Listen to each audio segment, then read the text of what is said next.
Nahatra indrindra indray mifankahita amintsika rehetra dia tonona amintsika rehetra ilay fiadanan'i Jesosy Kristy mamirapiratra eo amin'ny vonany hanapaka ny apotsika tsirairay rehetra any.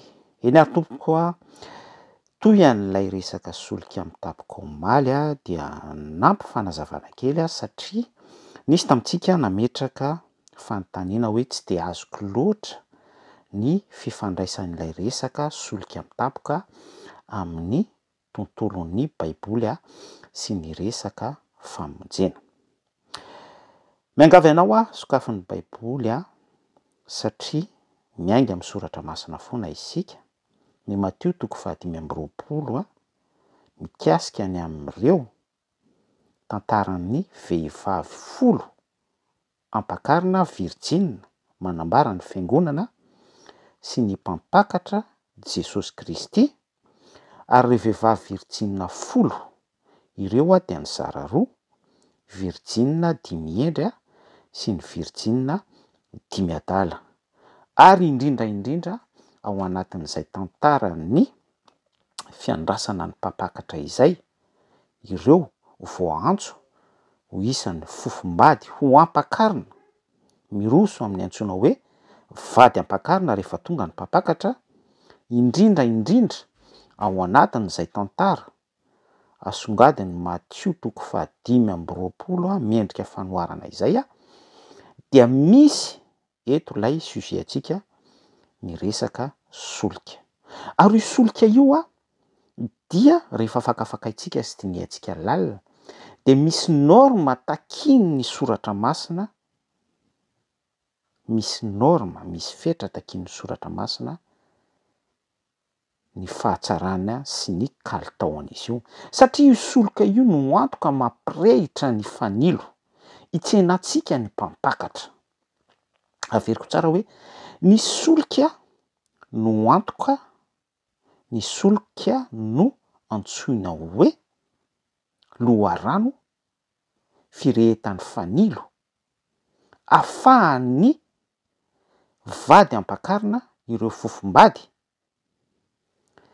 hitsena ny mpampakatra rehefa tonga ny vaninandro fampakaram-bady ny zanak'ondry. Io solika io ihany koa no antoka ahafahantsika mitoetra ao anatin'ny obscurité aizina izay iandrasantsika important be zany zavatra resahana izany iandrasantsika ny mpampakatra.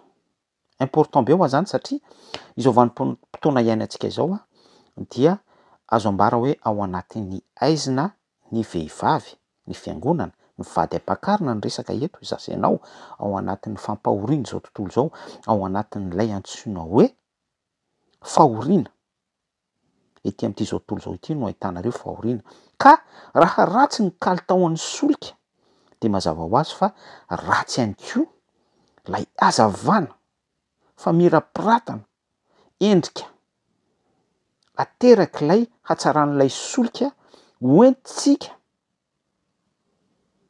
hoentintsika mifanena amin'ny mpampakatra, ahafahan'ny mpampakatra mirepere antsika ao anatin'izay lumière divine izay aterak'ilay solika fandrehitra izay mampirehatra antsika, mampiteraka ilay hazavana mahatonga ny mpampakatra ho attiré amintsika. Zava-panaza ny resahako anao zany.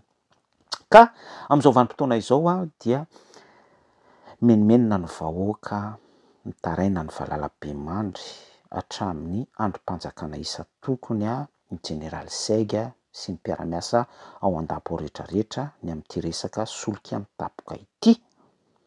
Iaraha mahita fa manimba moteur, manimba milina, manimba ny fiainana amin'ny lafiny sosialy sy amin'ny lafiny ankapobeny ivelona nefa inflation sy ny insécurité sy ny zavatra ohatran'izany. Satria ity solika ity dia toy ny hoe fototra mihitsy mampihodina sy mampiaina ny taovam-pisefon'ny firindrana eo anivon'ny rafim-piarahamonina anankiray.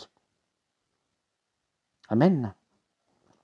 De rehefa isolika io no mitapitapoka sy ratsy ny kalitaony tsy manaraka norma de manimba zavatra be da be mihitsy sy mahatonga fimenomenomana amin'ny isan'ambara tonga ny avy. De tahaka izay ihany koa rehefa ratsy ny solika ao anatitsika fofombady, vehivavy fiangonana, miomana ao amin'ny antsoina hoe fampakaram-bady ny zanak'ondry mandra-pahatonga an'ilay fotoana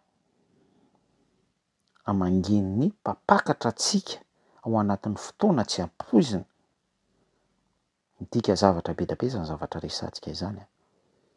Karaha mitapitapoka karazam-pampianarana sy karazana rehaka, karazana fitiavam-bola, karazana doktrina isan-karazany a, karazana zavatra izay tsy araka ny sitrapon'Andriamanitra ny solika ty anatsika de mazava ho azy fa tsy azo antoka ny firehetantsika sy ny famirapiran-tatsika isehoantsika amin'ny mahavehivavy virjina tokony ho hendry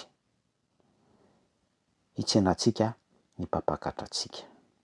Zay lay afatra fa mino aho fa azonao ny tinam-bara ao anatin'ilay fanazavana tsotsotra tandremo ny solika anao.